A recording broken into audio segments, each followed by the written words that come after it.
चेतनता से ऐसे ही भासित होती है जैसे वायु फूलने से चलती जान पड़ती है और ठहरने से अचल लगती है, वैसे ही चेतनता फूलने से नाना प्रकार के कौतुक उठते हैं और फूलने से रहित चेतन निर्विकल्प हो जाता है।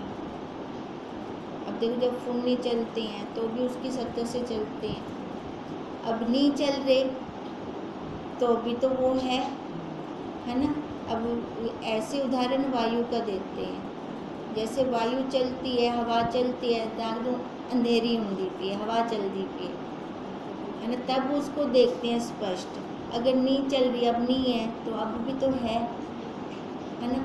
अब ऐसी जब कोई फूलने नहीं है या फूलने चल रही हैं, दोनों समय में वो है, उसका ही भान हो। पर होता क्या है, जब फूलने चलती हैं वो अलोप हो जाती है ना, वो उसका भान नहीं होता। जब फूलने नहीं चल रहे होते फिर हम अपने आप में बैठे होते हैं। वैसे ही चेतनता से नाना प्रकार के कौतुक उठते हैं और फूलों से रहित चेतन निर्विकल्प हो जाता है। ऐसा पदार्थ कोई नहीं जिसमें सत्य ना हो, और ऐसा भी कोई पदार्थ नहीं जिसमें असत्य ना हो, है ना। कह रहे ऐसा कोई पदार्थ नहीं है जिसमें सत्य ना हो। हर चीज में, कण कण में भी आपका क्या ना हो, तो सत्य तो है हर एक अस्थि भांति प्रिय रूप से सब जगह वो है। और कहते हैं ऐसा भी कोई पदार्थ नहीं है जिसमें असत्य ना हो। पदार्थ नाम आ गया, अब पदार्थ तो टिकने वाला होता नहीं, पदार्थ तो खत्म हो जाता है, पर ये दोनों हैं उसी के अंदर, सब समान है। जैसे आकाश के फूल हैं वैसे ही घटपट आदि हैं। आकाश के फूल तो हम बहुत जल्दी कह देते हैं झूठ है, और कहते हैं जो पदार्थ दिख रहे हैं ना, इनको भी कह दें हम झूठ है, क्योंकि वो भी सत्य नहीं तो ये भी सत्य नहीं है। और जैसे इनके उठान का अनुभव होता है वैसे ही उनका भी अनुभव होता है। सब पदार्थ सत्ता ही से सत्य भासित होते हैं। सब शब्द अर्थ जो प्रकट हुए हैं वे सब मिट जाते हैं। शब्द अर्थ है ना, जितने भी देखो ये सारा झमेला क्यों होता है, शब्दों के कारण ही होता है ना, क्योंकि शब्दों को हम अर्थ सहित ले लेते हैं, इन शब्दों को नहीं लेते अर्थ सहित। महावाक्यों को ले लें अर्थ सहित तो कल्याण हो जाए, अर्थ सहित हम संसार वाली बातों को ले लेते हैं, उसका अर्थ कुछ और भी निकल रहा होगा ना, हम अपने हिसाब से निकाल लेंगे भी उसने ऐसा कहा था, चाहे उसका कुछ और भी निकल रहा हो। सारा झमेला तो ऐसे होता है। कहते हैं ये जितने भी शब्द हैं अर्थ सहित प्रकट हो रहे हैं, सब उसकी सत्ता से ही हो रही हैं और कोई भी टिक नहीं रहा। जैसे हम बार बार प्रेस का उदाहरण लेते हैं, अब प्रेस के अंदर करंट है तो कपड़े भी इस्त्री करती है और कपड़ों को जलाती भी है। बिना करंट वाली प्रेस क्या कर सकेगी, कुछ नहीं कर सकेगी। अब ऐसे सबके अंदर वो करंट है, अब चाहे तो उस करंट से हम अपने स्वरूप को प्राप्त कर लें, जिसको हम कहते हैं प्राप्त की प्राप्ति। चाहे तो संसार नश्वर को सत्य मानकर जन्म लेते रहें और मरते रहें, ये हमारे हाथ की बात है। हम छूटना चाहते हैं इस जगत से तो छूट भी सकते हैं, और अज्ञानता में रहें, अविद्या में रहें, नहीं छूटना चाहते। मेरे को तो एक ब्याज जन्म गिनना है, मेरी ये अच्छा पूरी कहनी थी हाली, वो अब नहीं होगी, और जन्म लूँगा ना फिर जाके उसको पूरा करूँगा, है ना। देखो कैसे कैसे संकल्प हम निकालते हैं। अब वो इच्छा पूरी हो भी जाए तो जिनकी पूरी हो गई है, जो मैथ के टीचर बन चुके हैं, उनसे जाके पूछ लो उनको क्या मिला, वो सुखी हैं। है ना, उनकी इच्छा तो पूर्ण हो गई ना, तो एक बार उनसे पूछ लो। मतलब इच्छाएं हमें गुरुदेव तभी हमें कहते हैं, हमें पता ही नहीं चलता कि हमें संकल्प क्या करना चाहिए, हम खुद ही नहीं जानते उस संकल्प को, पर है सारा कुछ उसके अंदर, अंदर बाहर वही का वही है। हमें देखना चाहिए तो खाली उसी को ही देखना चाहिए। अब देखो हम क्या बोल रही हैं, हमें देखना चाहिए तो खाली उसी को ही देखना चाहिए, वो दिखता ही नहीं, दिखता है क्या? नहीं। तो कहने का मतलब है उसका अनुभव हो, अनुभव में तो आता है ना, वो भी उसका अनुभव हो हमें। इससे असत्य और आत्म सत्ता ज्यों की त्यों है। देखो वो सब मिट जाते हैं, पर आत्म सत्ता मिटती है, वो तो वैसी की वैसी है, कभी अन्यथा नहीं होती। जो मर कर ना जन्मे तो आनंद है ना। जैसे हम कहते हैं ये मेरा लास्ट जन्म है, हम ये संकल्प छोड़ें अपना, ये मेरा लास्ट जन्म है। अब हम ऐसा क्यों बोलते हैं? क्योंकि हमने देख लिया जन्म लेके क्या होता है, ठीक है। तो इसलिए कहते हैं जो मर कर ना जन्मे तो आनंद है, क्योंकि मुक्त प्राणी है, मुक्त हो गया वो। फिर जो मर कर जन्म लेता है वह भी अविनाशी हुआ। जो मर कर जन्म लेता है वो भी अविनाशी हुआ। कैसे कैसे? मर कर, हाँ जी, देखो जो मर कर जन्म लेता है, एक तो कहते हैं मर कर मुक्त हो गया तो आनंद में है, ठीक है, और दूसरा कह रहा है जो मर कर जन्म लेता है वो भी अविनाशी है। नाशी नहीं कहा, अविनाशी कहा। तो इसका क्या मतलब है? वो है, उस सत्ता का तो नाश हुआ ही नहीं, वो तो मरा ही नहीं है ना, वो तो मरा नहीं ना, मरा तो ये शरीर मरा ना, तो इसलिए उसको अविनाशी का। तो कहते तो भी आनंद है, तो भी आनंद है। अगर मर कर जन्म ना ले तो भी आनंद है, क्योंकि वो मुक्त हो गया। जो मर कर जन्म लेता है वह भी अविनाशी हुआ, इसलिए शोक करना व्यर्थ है ना। तो शोक किसका किया जाए? ज्ञानी के लिए कह रहे हैं, ज्ञानी के लिए कह रहे हैं। अपने स्वरूप में रहना है, मरकर वो जन्म ले रहा है, उसको शरीर से कुछ लेना देना है, अपने स्वरूप में है ना, तो भी उसको आनंद है, क्योंकि वो तो मरता ही नहीं। हाँ, अज्ञानी की हो गया ना, पर ये ज्ञानी के लिए कह रहे हैं ना, क्योंकि जो अपने स्वरूप के अंदर है, मरा तो ये शरीर मरा, उसकी ये इच्छा भी नहीं है कि मेरा दोबारा जन्म भी ना हो, है ना। अगर हो भी जाता है तो उसको कोई फर्क नहीं पड़ता, क्योंकि उसकी दृढ़ता कहाँ है? अपने स्वरूप के अंदर है। तो कहते हैं शोक फिर किसका किया जाए? तो इसका मतलब दोनों ही आनंद में है, इसलिए शोक करना व्यर्थ है। हे राम जी, जगत के आदि में भी ब्रह्म सत्ता थी और अंत में भी वही रहेगी। जब आदि और अंत में वही है, तब मध्य में भी उसे ही जानिए। देखो अब मध्य में हम बैठे हैं, ठीक है, तो इसका मतलब अब भी वही है ना। तभी कहते हैं ना, अगली ना पिछली, धरले मारे बिचली। अब बीच वाली हम धरले मार रहे हैं, आगे का नहीं पता, पीछे का नहीं पता। तो अब अगर हम कुछ बनकर बैठ जाते हैं तो दुख लगता है, अगर हम छोड़ दें सारा कुछ फिर तो दुख है ही नहीं। तो इसलिए कहते हैं मध्य में भी उसी को ही जाने। इससे सब जगत आत्म रूप है और सब शब्द अर्थ संयुक्त है। सब शब्द और अर्थाकार का अधिष्ठान ब्रह्म सत्ता ही है।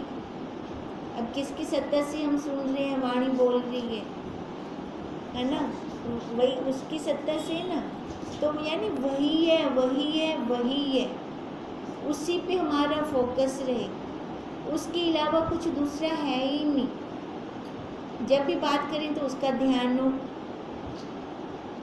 जिसको यथार्थ अनुभव होता है उसको ही ऐसा भासित होता है, वो व्यवहार करते हुए भी वहीं पे रहेगा, है ना, क्योंकि उसकी दृष्टि वहीं पर है। और जिसको यथार्थ अनुभव नहीं होता उसको नाना प्रकार का जगत भासित होता है। अब यथार्थ अनुभव कैसे होगा? आधार पे खड़ेंगे तो यथार्थ है, आकार पे खड़ेंगे तो हाँ, आधार पे भी तो तब खड़ेंगे जब हमारा अभ्यास होगा। सारा अभ्यास होगा हमारा, तब यथार्थ पे आ जाएंगे, फिर उस आधार से जुड़ जाएंगे। हर बात की आई चलाई कर देंगे, किसी बात पे रुकेंगे नहीं, है ना। होता है होता है होता है होता है, बस ऐसे कह के छू मंत्र, सारी बातें ही छू मंत्र हो जाएंगी, है ना, क्योंकि प्रारब्ध काटनी है ना अपनी, तो दुखी क्यों करना अंतर्यामी देवता को, अंदर तो वही बैठे हैं ना, तो उसको दुखी क्यों करना? अगर उसी को दुखी कर देंगे तो अपना काम कैसे बनेगा? हर बात को आई चलाई कर देना, आई चलाई करके अपना मस्त मौला बन जाना बस, है ना, तो किसी बात का असर ही नहीं होगा, तो अपना काम बहुत जल्दी हो जाएगा। अब तभी वो कह रहे हैं जिनको यथार्थ अनुभव होता है उनको ऐसे भासित होता है, और जिसको यथार्थ अनुभव नहीं होता उसको नाना प्रकार का जगत भासित होता है। पर आत्मा में जगत कुछ बना नहीं है ही नहीं, तीनों कालों में नहीं है ये जगत, देखने मात्र को है बस, है वही सब आकाश रूप है, और ब्रह्म सत्ता अपने आप में स्थित है। ब्रह्म से भिन्न जो कुछ दिखता है वह भ्रम मात्र और नाश रूप है। अगर हम ब्रह्म को नहीं देख सकते यहाँ पर, है ना, दो पक्ष बोले ना, विधि और निषेध, तो निषेध से चले, सब जा रहा है सब जा रहा है सब जा रहा है, कोई सच नहीं है कोई सच नहीं है ना, तो ऐसे चले। सच एक अपना स्वरूप है, बस उस पर दृष्टि हो, या विधि से सब वही है सब वही है सब वही है, जिसको भी देखें उसका ही अनुभव लें, उसी को उसमें उसको देखें। ब्रह्म से भिन्न जो कुछ दिखता है वह भ्रम मात्र है और नाश रूप है। सब दृश्य पदार्थ नाश रूप हैं। जिसने उन्हें सत्य जाना उससे हमको कुछ प्रयोजन ही नहीं है। संगति करनी है तो किसकी करनी है? संतों की, है ना, अपने जो जिज्ञासु हैं उनकी करें। कहते हैं जिसने इस संसार को सत्य माना उससे हमें कुछ लेना देना नहीं है, उसके साथ बहस भी नहीं करनी, साइड ले लो अपना, क्योंकि जो संसारी होते हैं ना वो तर्कशील होते हैं, पता नहीं कहाँ कहाँ से तर्क लाकर बिठा देंगे, पर उनके तर्क में सच्चाई नहीं होती, है ना। तर्कशील बहुत होते हैं, तो अपना एक तो टाइम वेस्ट, एक दूसरा उनको समझाने से रहा। जब अपनी बुद्धि खुलती है तभी समझ आती है, किसी के समझाने से समझ नहीं आती। तो इसके लिए साइड ले लो, उनके आगे अपना मुंह भी ना खोलो। सब दृश्य पदार्थ नाश रूप हैं। जिसने उन्हें सत्य जाना उससे हमको कुछ प्रयोजन नहीं। जो दूसरा कुछ बना नहीं तो मैं क्या कहूँ, है ना। सत्य को तो खोला जाता है, सत्य को क्या खोलें? सत्य को, सत्य तो सत्य ही है ना, वो तो एक ही है बस। जिससे ये पदार्थ आभास फूटते हैं उस अधिष्ठान को देखें तो सब वही रूप भासित होंगे। अब अधिष्ठान याद रहेगा तो वो भाषित होगा। अगर अधिष्ठान को भूल गए तो ये नाम रूप आकार में सत्य लगने लगता है। फिर जो पुरुष स्वभाव में स्थित है उसको ये वचन सुहाते हैं। मैंने अनंत सृष्टियाँ देखी हैं और उनके भिन्न भिन्न आचार भी देखे हैं। दसों दिशाओं में मैं फिरा हूँ और बहुत भोग भोगे हैं। बड़ी बड़ी विभूति पाई और देखी और अनेक प्रकार की चेष्टाएं की हैं, परंतु मुझको सब स्वप्न प्रतीत हुआ। अब कितना बड़ा शरीर किया था, कहीं से सार मिला? सार संसार का अंत आया? कहीं नहीं आया।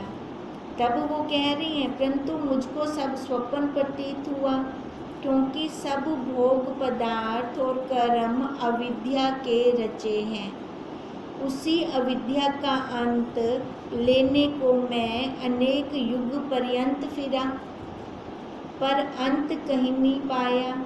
वशिष्ठ जी की कृपा से अब मुझको स्वरूप का साक्षात्कार हुआ है। अब देखो, साक्षात्कार के लिए इतना घूमना वो जरूरी नहीं है, इतना भटकना जरूरी नहीं है। अब साक्षात्कार किसका करना है? अपने आप का, अपने स्वरूप का, है ना, वो अंदर ही है ना, उसका साक्षात्कार करना है।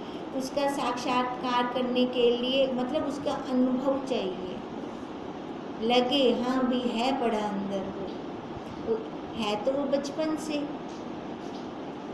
है ना। एक मिनट क्या, एक क्षण के लिए भी वो हमसे जुदा नहीं हुआ, तो उसकी क्या अनुभूति हुई हमें कि नहीं हुई? अब यही साक्षात्कार है। अब साक्षात्कार कोई और नहीं है कि भगवान जी आएंगे, हमें उनके दर्शन होंगे। भगवान तो अंदर बैठा है। अब उसका ही हमने उससे मिलान करना है, उसको अनुभव लेना है, उसका रस लेना है। अविद्या नष्ट हुई और मैं परम आनंद को प्राप्त हुआ हूँ। अब देखो, जब वो आए वशिष्ठ जी से उन्होंने ज्ञान लिया, फिर जाके उनका साक्षात्कार हुआ। अब साक्षात्कार होने से अविद्या नष्ट हो गई। अब जैसी अविद्या नष्ट हुई तभी आनंद आएगा ना, अविद्या में कहाँ आनंद आता है। इति श्री योग विशिष्ट निर्वाण प्रकरण 243 सर्गा समाप्त। वाल्मीकि जी बोले, हे साधो, जब इस प्रकार वशिष्ठ ने कहा तब सायंकाल हुआ और सूर्य अंतर्ध्यान हो गए। मानो वशिष्ठ का वृत्तांत देखने को अन्य सृष्टि में गए और नौबत नगाड़े बजने लगे, मानो राजा दशरथ की जय जय करते हैं। उस समय राजा दशरथ ने धन रतन और वस्त्र आभूषण से राजा वशिष्ठ का यथा योग्य पूजन किया। दशरथ आदि सब राजाओं ने वशिष्ठ जी को प्रणाम किया और परस्पर प्रणाम करके सब सभासद अपने अपने स्थानों को गए। सबने स्नान करके यथाक्रम भोजन किया और नियम करके विचार सहित रात्रि व्यतीत की। जब सूर्य की किरणें उदय हुई तो फिर अपने अपने स्थान पर आकर परस्पर नमस्कार करके बैठे। तब वशिष्ठ जी पूर्व के प्रसंग को लेकर बोले, हे राम, यह अविद्या अविद्यमान है नहीं, यह अविद्या अविद्यमान है, मतलब है नहीं, ये खाली हमारी कल्पना में है। ठीक है। अब अविद्यमान उसको कहते हैं जो है नहीं पर भास रही है हमें, है ना। अब जैसे वो बच्चों को बेताल की परछाई दिख रही है, रस्सी में सांप दिख रहा है, मृग तृष्णा का जल हो गया, है ना, सीपी में रूपा हो गई, है तो नहीं पर हमें भास रही है ना। तभी कह रहे हैं यह अविद्या अविद्यमान है नहीं पर भासित होती है। यही आश्चर्य है। सबसे बड़ा आश्चर्य है ये। रस्सी में सांप को देखकर डर रहे हैं जो है ही नहीं। जो वस्तु सदा विद्यमान है वह नहीं भासित होती। है आश्चर्य, जो हमेशा विद्यमान है। विद्यमान क्या है? अपना सबूत। वो तो दिखदी नहीं, और जड़ा है कहना वो हमेशा ही दिखदा आपे। कहते यही तो आश्चर्य है सबसे बड़ा। अविद्या है नहीं पर सदा भासित होती है, इसी से इसका नाम अविद्या है। हे राम, आत्म सत्ता अनुभव रूप है। आत्म सत्ता अनुभव रूप है, इसका अनुभूति हो सकती है। जैसे जल की मिठास को हम नहीं देख सकते, कैसे मीठा हुआ पानी, पीकर अनुभव लेते हैं ना, ऐसे ही आत्म सत्ता का भी अनुभव खुद लेंगे। ठीक है, किसी को दिखा नहीं सकते हैं। तभी कह रहे हैं हे राम, आत्म सत्ता अनुभव रूप है, इसका अनुभव होना अनिश्चित हो रहा है। अब ऐसे क्यों कह रहे हैं? इसका अनुभव होना अनिश्चित हो रहा है। निश्चित, हाँ दृढ़ता आकार पे है। हाँ, तभी जो है हमेशा है वस्तु, जो उस पे तो हमारी दृढ़ता नहीं हो रही, उस पे तो निश्चय नहीं हो रहा। और आत्म सत्ता देखो हमेशा रहती है, वो हमसे दूर है, हमें निश्चय नहीं है। और आकार हमेशा नहीं रहता, इस पे निश्चय हो रहा है। तभी कह रहे हैं इसका अनुभव होना अनिश्चित हो रहा है। अविद्याकृत जगत जो कभी कुछ हुआ नहीं वह स्पष्ट होकर भासित होता है, यही अविद्या है। ये राम, सिद्ध राजा के मंत्री का उपदेश भी तुमने सुना और विपश्चित का वृत्तांत भी विपश्चित के मुख से सुना। मंत्री ने भी राजा को दिया था ना उपदेश, जब उसने कहा था कि मैं जीत गया, मैंने तो जीतना ही था, है ना। तब उन्होंने कहा था ना, वो तो विपश्चित राजा जो थे वो भी, उनका तो संकल्प था, है ना, मोक्ष पाने का, तभी तू जीता है, है ना। वो भी कह रहे हैं सुना तूने, और जो विपश्चित के मुख से सुना का वृत्तांत था वो भी सुना। अब इस विपश्चित की अविद्या मेरे आशीर्वाद और यथार्थ वचनों से नष्ट होती है, और अब यह जीवन मुक्त होकर विचरेगा। फिर उनको उसका, जब युद्ध में हार गए, है ना, शरीर का त्याग किया, अगला जन्म मृग का हुआ। अब मृग के बाद अब अग्नि देवता में आहुति हुई ना, उनके इष्ट देव अग्नि देवता थे। अब वहाँ पर सभा लगी हुई थी, सभा में विशिष्ट जी ने उनको उपदेश दिया, उपदेश लेकर वो अब मुक्त हो गए। मेरे उपदेश से इसकी अविद्या अब नष्ट होती है, अतः जीवन मुक्त होकर जहाँ जहाँ इसकी इच्छा हो विचरे। जब जीव आत्मा की ओर आता है तब अविद्या नष्ट होती है। ओम तं नमामि। ओम तं नमामि।